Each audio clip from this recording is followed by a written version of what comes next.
قوية كانت ما بين الأهلي وفريق ميدياما في دور المجموعات في البطولة الأفريقية. مباراة ابتدت بكورة لإمام عاشور زي ما انتوا شايفين كده. الكورة نازلة يا جماعة، هي المفروض في الجون بس معلش خبطت في العرض. طب لما تترد مهاجم متخيل هتروح فين يعني؟ في نفس الحتة في العارضة برضو يا راجل. يا راجل، كانت مباراة قوية جدا وكلها فرص عجيبة بصراحة. إمام عاشور من كتر اجتهاده كان نفسي يجيب جون، بس للأسف حتى الكرة دي ما جاتش.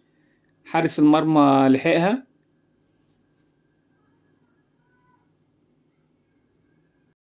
بس فعلا عشان اجتهاده ربنا كافئه بالكورة دي اللي شاطها على الجون.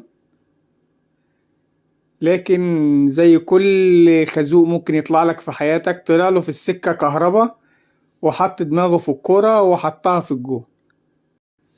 الحكم النهاردة